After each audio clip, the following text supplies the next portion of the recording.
C'est vrai, hein? Quel bonheur de marcher avec lui, quel bonheur de marcher avec lui. Il conduira tous mes pas de mon voyage ici-bas. Quel bonheur de marcher avec lui, quel bonheur d'avoir un tel sauveur, quel bonheur d'avoir un tel sauveur. Il me garde dans sa main, me conduit dans son chemin.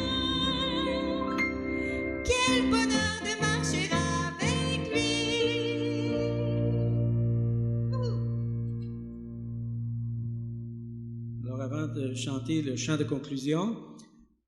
On a pensé aussi que après Noël, comme on a vu pendant, je ne me souviens pas qui avait prêché là-dessus, mais on est quand même encore en attente, n'est-ce pas? On est dans l'avant de l'attente, on est en avant du retour du Seigneur.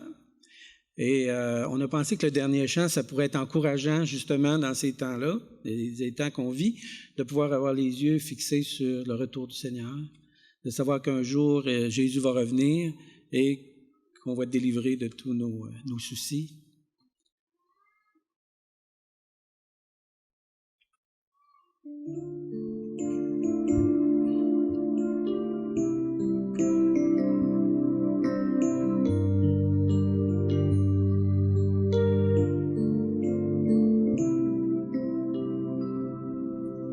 Élevé à la droite de Dieu, couronné de 1000 couronnes, tu resplendis comme soleil radieux. Les êtres crient autour de ton trône, à l'agneau de Dieu soit la gloire, à l'agneau de Dieu la victoire, à l'agneau de Dieu soit le règne pour tous les siècles. Amen. L'Esprit Saint et l'épouse fidèle disent viens, c'est leur cœur qui appelle. Viens, ô Jésus, toi l'époux bien-aimé. Tous tes élus ne cessent de chanter. À l'agneau de Dieu soit la gloire, à l'agneau de Dieu la victoire, à l'agneau de Dieu soit le règne pour tous les siècles. Amen. Tous les peuples et toutes les nations, d'un seul cœur, avec les milliers d'anges, entonneront en l'honneur de son nom ce chant de gloire avec force et louange. À l'agneau de Dieu soit la gloire, à l'agneau de Dieu soit la victoire, à l'agneau de Dieu soit le règne pour tous les siècles. Amen. À l'agneau de Dieu soit la gloire, à l'agneau de Dieu la victoire, à l'agneau de Dieu soit le règne pour tous les siècles.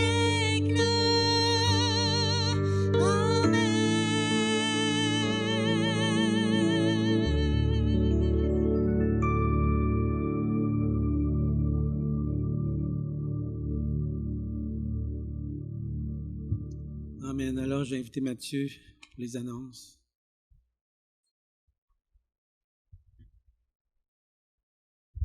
Merci Lucie Murray pour la musique. Ça faisait du bien de vous entendre. Donc, soyez tous et toutes les bienvenus à ce dimanche 27 décembre 2020. On est bien content de vous voir, peu importe dans quelle salle vous vous trouvez. Quelques petites annonces pour vous, évidemment. On voulait juste, premièrement, vous remercier pour ceux et celles qui se sont déplacés là, mercredi passé en soirée pour le spectacle de Noël. Je pense qu'on a eu un excellent temps. J'espère en tout cas que vous avez eu un bon temps avec nous à célébrer, à se rappeler la la naissance de notre Sauveur, avec la belle petite neige qui tombait. Oui, il y avait de la neige mercredi soir, c'est dur à croire aujourd'hui, mais c'était le fun d'avoir un petit peu de neige pour ça. Ça mettait une belle ambiance. Donc, pour ceux qui ne l'ont pas vu et qui se sentent trop coupables de ne pas avoir pu assister à ce merveilleux spectacle, c'est disponible sur YouTube, vous pouvez y retourner le visionner. Sinon, je vous rappelle, le 23 janvier prochain, ça tombe un samedi. On va avoir un temps en église ensemble. On va se rassembler ici au bâtiment de 9h30 à 11h30 pour la suite un peu du parcours Vitalité qu'on a commencé déjà il y a quelques lunes et qui continue d'avancer malgré toutes les péripéties et toutes les difficultés là, que le Seigneur pourvoit. Donc, on va se rassembler ensemble pour regarder ensemble un peu les résultats du sondage qu'on avait fait il y a pratiquement 1 an. Puis regarder ensemble qu'est-ce que le Seigneur nous montre à travers ça, comment est-ce qu'on peut apprendre à le suivre, à le servir, à écouter sa direction comme Église. Fait que vous êtes tous invités, que vous soyez membres, non membres, que vous soyez jeunes, vieux, que vous sachiez aucunement c'est quoi le parcours Vitalité, parce que vous êtes joints entre-temps à l'Église, il n'y a pas de problème. Vous êtes les bienvenus de vous joindre à nous pour ça. Donc, le 23 janvier prochain, mettez-le à votre agenda. Dernière annonce ce matin, vous le savez probablement tous, notre frère René a envoyé un courriel là-dessus. Notre sœur Yolène, qui déjà luttait depuis plusieurs mois avec la maladie, le cancer, entre autres, beaucoup de douleurs, beaucoup de difficultés dans son corps. Le Seigneur est venu la chercher le 24 décembre passé, en soirée, donc tout paisiblement dans son sommeil. Elle est retournée joindre son Seigneur. Évidemment, ça nous attriste et on a une bonne raison d'être attristé de ça, mais en même temps, on a une tristesse mêlée de joie. Qu'enfin, le Seigneur l'a délivré de ses souffrances, qu'elle peut être avec elle, qu'elle peut le voir de ses yeux, qu'elle peut être dans sa paix en attendant son retour glorieux. Donc, ayons cette tristesse mêlée de joie pour notre sœur. Évidemment, nos prières vont auprès de sa famille. Et il n'y a rien de sûr encore. Justement, je suis en contact avec sa fille hier, vraiment hier. On regarde pour faire les funérailles le 9 janvier prochain. Fait que, ça se peut que ça change entre-temps, là, mais ça devrait quand même ressembler à ça. Fait que pour ceux et celles qui connaissaient bien Yolène, qui voulaient pouvoir lui donner un dernier hommage, le 9 janvier prochain devrait avoir lieu ces funérailles. Donc, je vous invite aussi à mettre cette date à votre agenda. Et peut-être juste qu'on peut se courber ensemble pour justement prier pour sa famille qui est attristée durant ce temps de Noël. Donc, Seigneur Dieu, on veut te rendre gloire, te célébrer pour toutes les bonnes choses que tu permets de nos vies et pour toutes les choses plus difficiles qui nous attristent, qu'on a des fois de la misère à comprendre ou à saisir.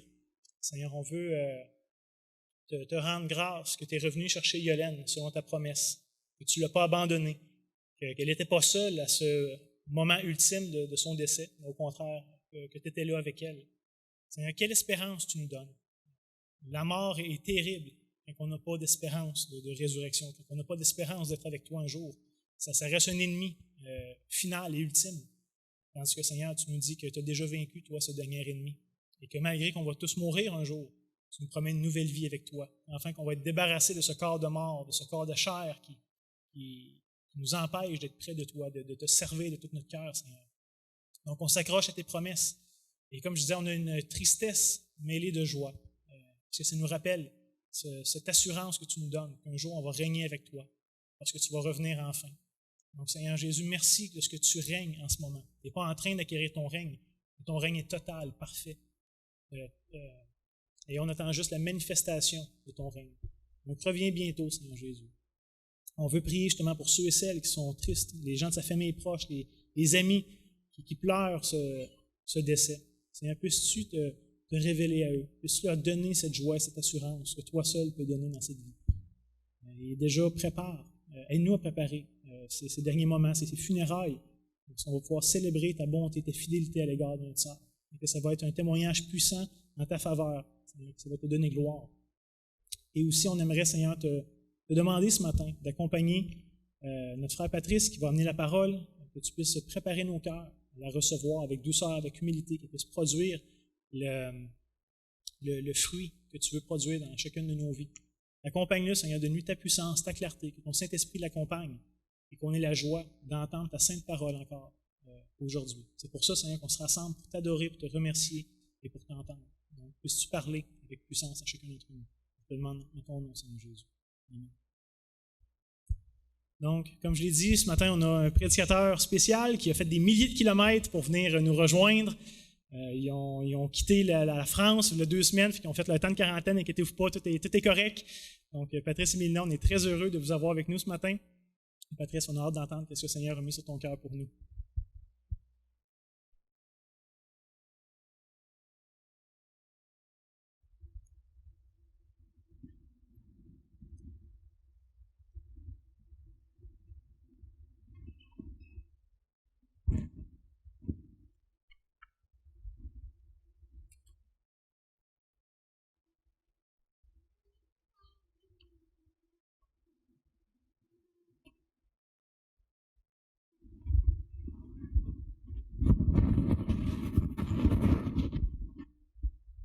Désolé pour le bruit. Est-ce que vous m'entendez bien? Oui. C'est un petit peu, je me sens comme un monsieur patate, là, essayer d'enlever tout ça. Donc, bon dimanche à tous. Ça me fait vraiment plaisir d'être ici ce matin. Ça me fait, c'est un peu curieux aussi pour moi d'être ici ce matin parce que il y a à peu près 1 an, le 28 décembre dernier, j'étais ici devant vous aussi avec mon épouse, mais c'était pour notre mariage, le 28 décembre dernier, et c'est un peu étrange de repenser à ça parce que on faisait plein de choses complètement frivoles, comme se serrer la main, se prendre dans nos bras, partager un jus, on dirait une autre époque complètement. Évidemment, dans la dernière année, ce qui nous marque, je pense, c'est surtout ce qui s'est passé depuis le mois de mars dernier. Là, il y a une atmosphère complètement différente. Et je ne vais pas essayer de résumer, mais vu qu'une image vaut parfois 1000 mots qu'on dit, j'ai juste pensé apporter ici le petit livre de John Piper qui avait été distribué par les gens de l'Église au mois de mars dernier. Je pense que juste revoir ça, ça nous replace un peu dans l'atmosphère là, qui a changé, évidemment avec des contraintes, mais avec des moments heureux aussi. J'ai bien aimé lorsque notre frère Murray, tantôt, mentionnait différents événements heureux, et entre autres, moi, ce que j'ai en tête, c'est les nombreux baptêmes qu'il y a eu ici cet automne. Mon épouse et moi, on a été vraiment touchés. Même si c'était par écran interposé et en différé, on a regardé les différents baptêmes et on a été vraiment touchés. Et nos prières sont avec les nouveaux frères et sœurs. C'était très touchant. Évidemment, il y a aussi des moins bons côtés dans toute l'atmosphère là, depuis mars dernier. Dans les moins bons côtés, on dirait parfois que toute l'atmosphère étrange autour de nous est parfois aussi un catalyseur de l'étrangeté qui est aussi à l'intérieur de nous. Pour illustrer ça, moi j'ai en mémoire un thérapeute cet automne qui racontait qu'il a reçu dans son bureau une grand-mère, habituellement toute douce, mais là il la reçoit dans son bureau. Cette grand-mère-là, elle avait un poignet cassé. Elle venait juste de se casser le poignet en frappant. Là, j'ai un problème de mémoire. Je suis plus sûr si c'est le mur ou son mari qu'elle a frappé. mais en gros, je pense qu'elle avait l'impression de parler à un mur. Fait que je ne sais pas lequel des deux a été frappé, mais on peut pas besoin de chercher des exemples très loin. Je pense que si on se regarde tous, chacun de nous, on a tous, à un moment ou un autre, donner un peu trop d'importance à des choses qui méritaient peut-être pas autant d'importance. On a tous été, à certains moments, centrés sur certaines choses qui étaient autres que notre Dieu trinitaire. Pour le message de ce matin, donc ça s'intitule « De l'armure au royaume ». Je vais regarder avec vous le passage en Éphésiens 6, versets 10 à 18, en gardant en arrière-plan l'exhortation qu'on retrouve en Matthieu 6, 33. Donc, le passage en Éphésiens 6, versets 10 à 18, c'est sur l'armure du chrétien, l'armure des chrétiens. Ça termine l'épître aux Éphésiens. Et le passage ou l'exhortation en Matthieu 6, 33, c'est l'exhortation, c'est l'exhortation donc de faire du royaume de Dieu et de ce qui est juste, notre préoccupation première. Donc, je le mets, ce passage-là, en arrière-plan, tout simplement pour qu'on garde à l'esprit que lorsqu'il va être question de l'armure, donc d'un certain combat, ce combat-là, ce n'est pas un combat des valeurs chrétiennes contre les valeurs hautes de ce monde, c'est d'abord et avant tout quelque chose où on est en même temps exhorté à garder le royaume des dieux en premier lieu, en première ligne. Donc, c'est articulé là-dessus. Et il y a deux éléments que j'espère qu'ils pourront peut-être en ressortir. Bien, affermir notre confiance que Christ est Seigneur de l'histoire, y compris quand on ne comprend pas, nous, qu'est-ce qu'il fait. Affermir notre confiance qui est Seigneur de l'histoire et de la grâce. Et aussi nous exhorter, nous fortifier dans la lecture périodique, régulière de la Bible. Donc, c'est des éléments que j'espère. Rapidement, mais très rapidement, là, contextualisation, la lettre aux Éphésiens. Pour simplifier, je vais dire la lettre aux Éphésiens. Je ne rentrerai pas dans la question est-ce que c'était seulement qu'aux Éphésiens ou si c'était une lettre circulaire. Je n'entrerai pas dans ces détails-là pour aller plus rapidement, mais je peux quand même mentionner que ça fait partie d'une série de lettres qu'on appelle les lettres de la captivité. Paul a été incarcéré à 3 reprises. Lorsqu'il a rédigé la lettre aux Éphésiens, il était fort probablement en garde à vue dans une maison à Rome. Donc, c'est une forme quand même un petit peu plus intense de confinement que ce qu'on peut connaître. Si on a voulu, pouvoir apporter le message en se disant si je peux être juste 5% de Paul, ben on n'a même pas 0,5% de son confinement. On est quand même bien. Donc, ici, c'est une lettre où le passage sur l'armure arrive à la toute fin de la lettre et ce qu'il faut avoir en tête, c'est qu'au début, dès le début, Paul rappelle qu'on est sauvé par la grâce. Donc, rappelle aussi qu'on était tous destinés à la colère de Dieu. Ce qu'on méritait, c'était tous la colère de Dieu. Mais par une grâce, même si on ne le méritait absolument pas, par la grâce, on a été racheté, on a pu être sauvé. Donc ça, Paul le rappelle au début d'Éphésiens. En même temps, il rappelle aussi que Jésus, le Seigneur, est maître de l'histoire. Le début, en fait, j'ai beaucoup aimé la louange avec laquelle on a fini. C'est un peu la façon dont Paul commence la lettre aux Éphésiens. Il rappelle que Jésus est monté, est à la droite du Père, tout pouvoir lui a été transmis, il est déjà maître de l'histoire. Ici, là, il y a un contraste qui apparaît. Paul affirme très clairement que la victoire est acquise par Christ à la croix, en même temps qu'il termine sa lettre avec une armure, donc un combat. C'est la notion théologique du déjà pas encore, c'est-à-dire que tout est déjà accompli par Christ à la croix. On n'a plus, nous, à lutter pour une guerre que lui a déjà remportée. Mais en même temps, c'est pas encore pleinement manifeste.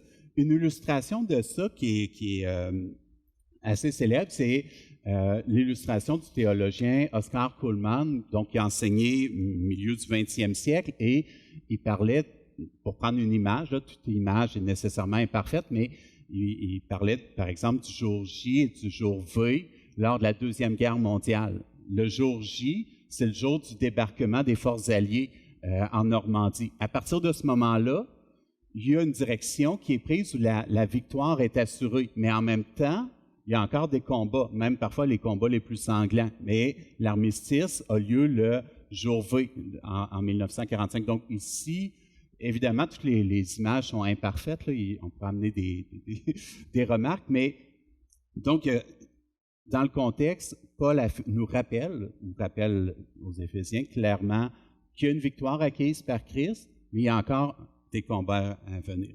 Donc, je vais lire le passage en Éphésiens et ensuite, je vais reprendre quelques éléments avec vous. Donc, ça arrive à la fin de la lettre. Pour conclure, puisez votre force dans le Seigneur et dans sa grande puissance.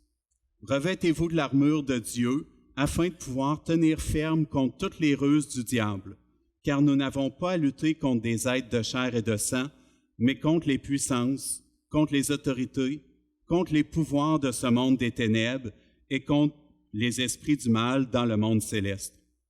C'est pourquoi endossez l'armure que Dieu donne afin de pouvoir résister aux mauvais jours et tenir jusqu'au bout après avoir fait tout ce qui était possible.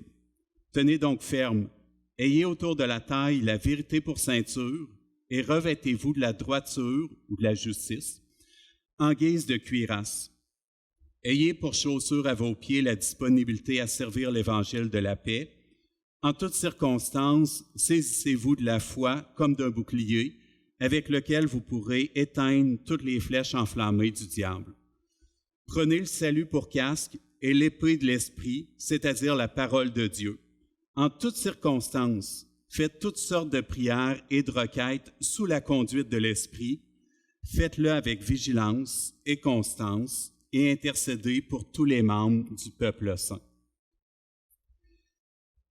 Donc, dans le petite remarque rapide, dans le texte en grec, je ne maîtrise pas le grec, là, mais tout ce que j'ai vu, le dernier verset sur la prière, ce n'est pas une phrase séparée du reste, donc la prière n'est pas une arme supplémentaire, c'est quelque chose qui englobe le reste, mais je vais y revenir tout à l'heure sur cet aspect-là.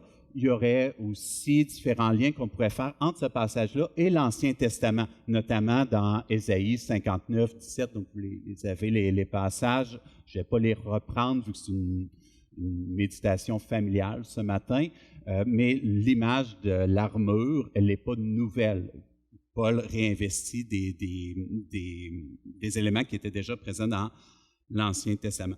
On va y aller avec un visuel de l'armure, donc petit montage, et je vais reprendre les éléments, je ne les reprendrai pas dans le même ordre qui sont mentionnés, je vais les reprendre. Donc, la ceinture de la vérité. Évidemment, à l'époque romaine, donc quand Paul a écrit la lettre, bien, ce qui tenait l'équipement des soldats romains, c'était la ceinture. La ceinture était faite de telle sorte que c'était elle qui tenait l'ensemble de l'équipement en place. Donc, la ceinture n'est pas juste quelque chose qui vient en surplus ou quelque chose de décoratif. C'est vraiment essentiel, c'est ce qui fait que tout va se tenir. Donc, on comprend que c'est la vérité qui tient tout, mais pour nous, la vérité n'est pas simplement une affirmation vraie. C'est beaucoup plus que ça. La vérité, c'est aussi une personne. La vérité, c'est Jésus-Christ. On peut penser au passage dans Jean 14, 6, par exemple, lorsque Jésus va dire « Je suis le chemin, la vérité et la vie. Nul ne vient au Père que par moi. » Donc, ce qui tient tout, c'est toujours le Seigneur Jésus au centre. Ensuite, si on retourne à l'image, l'autre élément, c'est la cuirasse de la justice ou de la droiture. Donc, c'est la justice de Dieu. C'est la droiture de Dieu. Donc, ce n'est pas notre justification, c'est vraiment la justice au sens de droiture. Et ici, ce qui est bon de se rappeler, c'est que ce qui compte, ce qui est important, ce n'est pas notre justice ou ce n'est pas la justice des tribunaux ou des hommes autour de nous. Ce qui compte, ultimement, c'est le jugement de Dieu à la fin. C'est la justice de Dieu, y compris lorsqu'on vit des épreuves qui nous semblent injustes de notre point de vue, mais qui peuvent très bien être le meilleur moyen que Dieu a retenu pour nous amener à un plus grand bien. Donc ici, la cuirasse qui nous protège en même temps, qui nous empêche d'être atteints, c'est de se rappeler que ce qui compte, ce n'est pas notre volonté, mais c'est la volonté de Dieu, c'est sa justice. Si on vient à l'armure, le prochain élément, le casque du salut, ce qui nous protège la tête, éventuellement l'esprit. Le salut, c'est évidemment le rachat, la rédemption qui est accomplie grâce à Jésus à la croix, l'œuvre de la croix, donc avec la double substitution. Ici, je vais lire un passage que Paul note plus tôt dans la lettre aux Éphésiens. Je pense que c'est important peut-être de prendre un petit moment, là, étant donné l'importance du salut, un petit moment là-dessus. Donc, Paul écrit, donc c'est dans Éphésiens 2, versets 8 à 10, Paul écrit « Car c'est par grâce que vous êtes sauvés par le moyen de la foi. Cela ne vient pas de vous, c'est un don de Dieu. Ce n'est pas le fruit d'œuvres que vous auriez accompli. Personne n'a donc de raison de se vanter. Ce que nous sommes, nous le devons à Dieu, car par notre union avec Jésus-Christ, nous avons été créés pour une vie riche d'œuvres bonnes qu'il a préparées à l'avance afin que nous les accomplissions. Il y aurait une prédication à faire au complet juste dans ce bout-là. Il y a beaucoup de choses. C'est par grâce qu'on est sauvé par le moyen de la foi. Parfois, par raccourci, on va dire on est sauvé par la foi. C'est pas faux, mais c'est pas tout à fait exact. C'est un peu un raccourci. C'est-à-dire que c'est pas notre foi en elle-même qui vient nous sauver au sens où je me sauve pas moi-même, je suis pas mon propre sauveur parce que j'ai décidé d'avoir une foi. J'avais aucun mérite, rien pouvait faire en sorte que je sois sauvé. Je ne le méritais absolument pas. Dieu me fait grâce, m'accorde ce salut. Et le moyen qu'il utilise, c'est qu'en même temps qu'il me fait grâce, s'éveille ma foi. Donc les deux sont concomitants, les deux apparaissent en même temps en quelque sorte, mais on peut se rappeler ces autres paroles. Nul ne peut dire que Jésus est Seigneur si ce n'est le Saint-Esprit en nous. Le fait même d'avoir la foi, ultimement, c'est une grâce de Dieu. Ça nous renvoie à la grâce de Dieu. Donc ici, c'est vraiment Dieu, par sa grâce, qui nous sauve. Un élément qu'on peut retenir, c'est que c'est donc pas l'intensité de notre foi qui nous sauve. La foi, elle est là grâce à Dieu. Donc, c'est pas un mérite, évidemment, parce que sinon la foi serait juste une reformulation des œuvres. Ce serait par quelque chose que je ferais, que je me sauverais. Et en même temps, bien, si vous remarquez le dernier passage, pour une vie riche d'œuvres bonnes, donc Paul ne sépare pas notre salut de notre sanctification, en quelque sorte, parce qu'on est racheté, on n'a plus le goût de se rouler dans la boîte comme le petit cochon. On n'aime plus être, on peut tomber, mais on n'aime plus tomber. On s'y plaît plus comme le petit cochon dans la boîte auparavant. Donc, on a revêtu une nouvelle nature. On est autre, et donc on va agir par et pour, dans le fond, des actions, des œuvres que Dieu prépare pour nous. Donc là aussi, on n'a pas de mérite. Donc ici, le casque du salut, il est entièrement dans les mains de Dieu. Et c'est ce qui nous protège, c'est ce qui vient aussi nous garder, l'esprit. Je reviens à l'image. Prochain élément, les chaussures pour annoncer l'évangile de la paix. Avec zèle, je pense qu'on comprend bien l'image. Là, les chaussures, les pieds, c'est ce qui fait qu'on va aller à une place plutôt qu'une autre. Bien, pourquoi est-ce qu'on a la cuirasse? Pourquoi est-ce qu'on devient ambassadeur du Christ? Bien, c'est pour aller porter l'annonce de ce qu'il a fait à la croix, parce que le salut est disponible en même temps que la substitution. Si Christ prend les péchés qu'il n'a pas commis, il les prend sur ses épaules, il paie le prix, c'est attesté par sa résurrection. Bien, ce prix-là, lui qui est Seigneur, il est payé pour ses sujets, pour les personnes qui lui appartiennent, donc pour les personnes qui croient que Jésus est mort et ressuscité pour lui. Donc, c'est lié à un attachement à Jésus-Christ. Donc, le zèle, les chaussures, c'est de pouvoir annoncer cette bonne nouvelle-là, annoncer qu'il y a la possibilité d'être acheté, même si on ne le mérite pas, que c'est heureusement pas par nos mérites qu'on est sauvé. Si on retourne aux éléments de l'armure, le bouclier de la foi. Donc là, il me reste deux éléments, les deux qui sont de façon visuelle, là, entre nos mains, en quelque sorte. Le bouclier de la foi. Donc, la foi, c'est la confiance. Le terme de foi, le terme de confiance, c'est la même chose. C'est la confiance que Jésus est Seigneur, que Jésus est souverain de l'histoire aussi. Et là, je fais le lien avec ce que je disais tantôt, avec le casque du salut. Il y a un lien entre le salut, donc la grâce de Dieu, et notre foi qui ressort, mais en même temps, c'est pas moi-même, tout seul, par l'intensité de ma foi que je me sauve.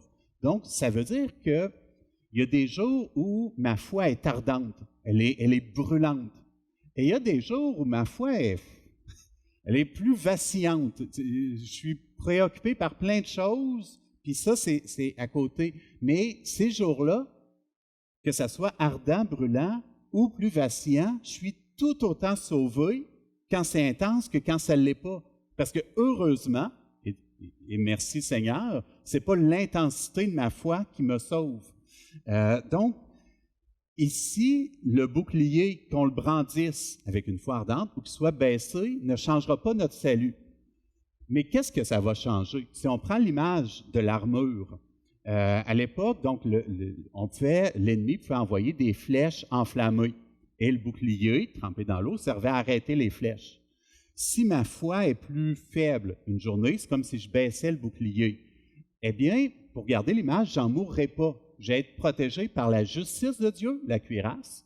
Je ne serai pas atteint, je vais être protégé par le casque du salut, le casque de Dieu. Donc, le casque et la justice de Dieu vont faire en sorte que j'en mourrai pas. Je vais être aussi sauvé. Ou dit autrement, je ne perdrai pas mon salut. Mais pour garder l'image, on voit que ça, c'est pas complètement indifférent non plus. Parce que qu'est-ce qui se passe si je baisse l'armure? Je vais recevoir les flèches. Mais je vais, pour le dire en québécois, je vais être bardassé. Je vais me faire rentrer dedans. Je vais subir les impacts. Au lieu de moi me bouger librement, je vais me faire rentrer dedans. Je vais voler, en quelque sorte.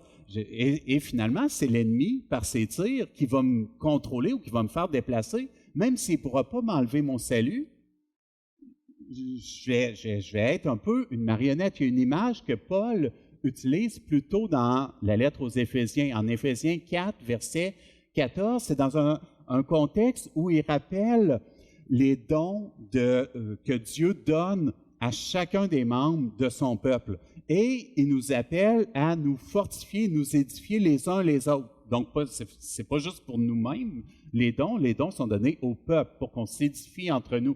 Et dans ce contexte-là, donc, où il nous appelle à nous affermir les uns les autres par les dons donnés à l'Église, il va dire, de cette manière, nous ne serons plus de petits enfants ballottés comme des barques par les vagues et emportés çà et là par le vent de toutes sortes d'enseignements à la merci d'hommes habiles à entraîner les autres dans l'erreur.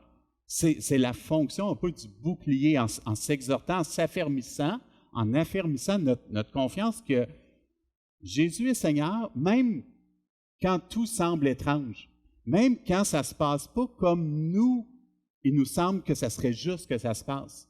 Il s'agit d'avoir confiance que si ça se passe ainsi, et s'il y a des épreuves qu'on n'aurait pas voulu, c'est sans aucun doute, parce que même si on ne comprend pas, parce que Dieu a jugé, lui, que c'était le meilleur moyen pour faire avancer son plan de rédemption, sa volonté pour son royaume. Donc ici, l'importance du bouclier, c'est aussi de tenir ferme dans notre marche et dans l'annonce. Si on retourne, dernier élément de l'armure, l'épée de l'esprit. L'épée de l'esprit, donc Paul va le dire explicitement, il va dire l'épée de l'esprit, c'est-à-dire de la parole de Dieu.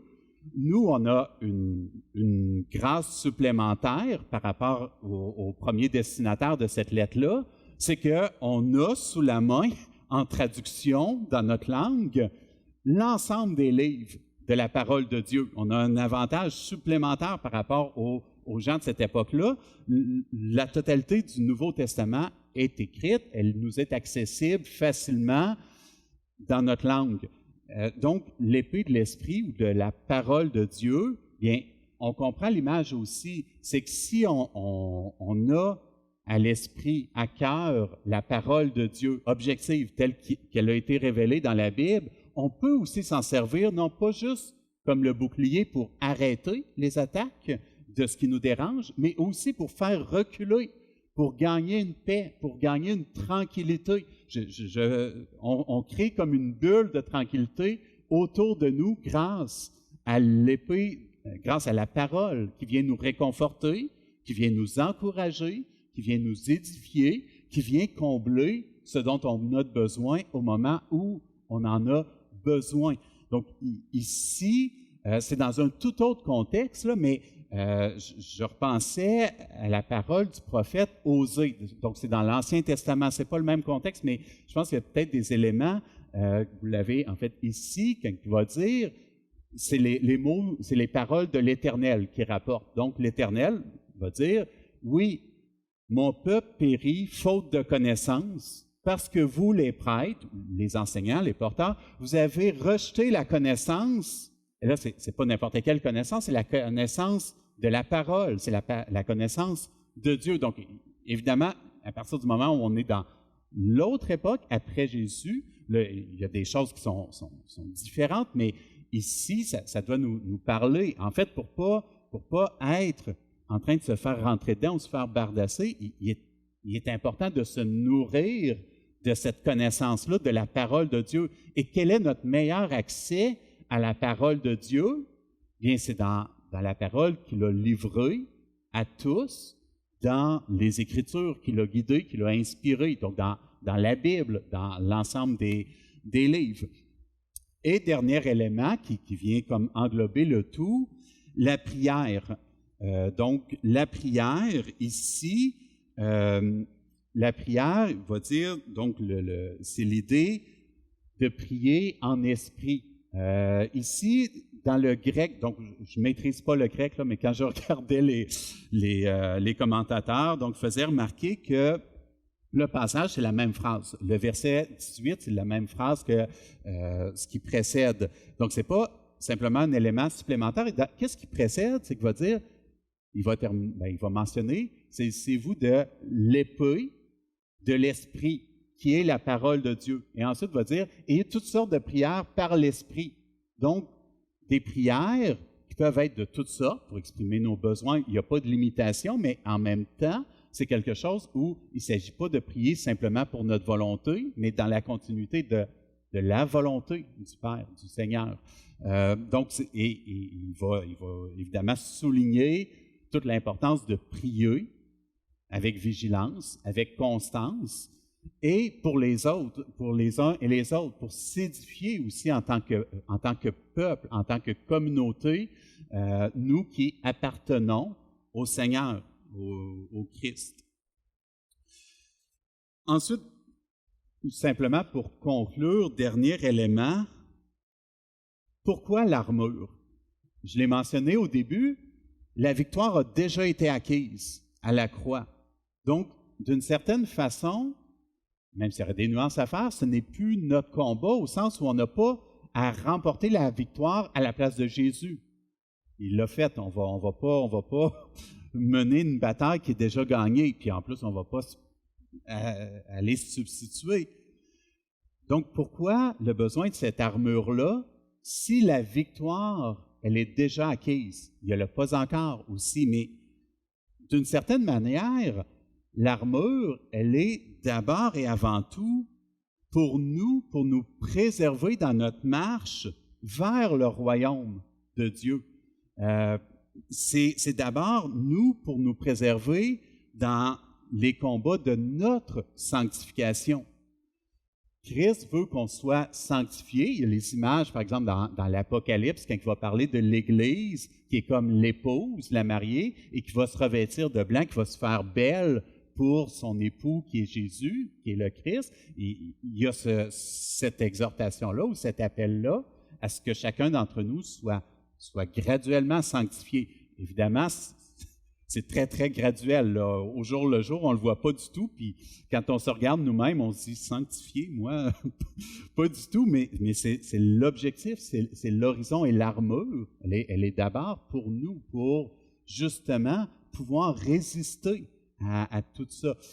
Et c'est en ce sens-là que je mentionnais au début, je voulais regarder Éphésiens, le passage sur l'armure, en gardant en tête le passage ou l'exhortation en Matthieu 6, 33. Donc, vous avez ici, « Faites donc du royaume de Dieu et de ce qui est juste à ses yeux votre préoccupation première. » Est-ce qu'on utilise le bouclier de la foi, la confiance qu'il est souverain, ou est-ce qu'on est distrait par autre chose? Est-ce qu'on utilise la parole aussi pour se recentrer sur sa volonté, non la nôtre. Est-ce que c'est sa justice? Est-ce qu'on garde en tête que on a déjà le casque du salut? L'important, c'est plus nos petites préoccupations, c'est de marcher pour annoncer l'Évangile, c'est d'être dans les pas, de suivre le chemin, celui qui est le chemin, la vérité. Donc, faites donc du royaume et de ce qui est juste à ses yeux votre préoccupation première, et toutes ces choses vous seront données en plus. Je pense qu'à l'automne, il y avait un cours aussi sur le sermon sur la montagne, donc j'imagine que vous avez dû travailler ces textes-là. Si vous voulez bien, en terminant, on va courber la tête pour prier. Père Tout-Puissant, ta parole ne retourne pas à toi sans produire ses effets. Donne-nous de lire ta parole, donne-nous d'être plus assidus dans la lecture des textes inspirés qui composent les Saintes Écritures. Éclaire nos lectures par ton Esprit Saint, fortifie notre foi, fortifie notre confiance en ta souveraineté sur l'histoire, même et surtout lorsque nous ne comprenons pas encore comment les épreuves que tu as permises sont le moyen que tu as jugé le plus approprié pour la rédemption et la sanctification des membres de ton peuple, de ton Église. Montre-toi près des personnes seules, montre-toi près des couples, montre-toi près des familles, montre-toi près des personnes qui te connaissent comme des personnes que tu n'as pas encore été chercher. C'est dans le nom de ton Fils Jésus que nous te prions. Amen. Bonne année à tous. Et donc, pour la sortie, je pense que vous connaissez là, les consignes, donc les portes ici et à l'arrière. Bonne année. Que ici.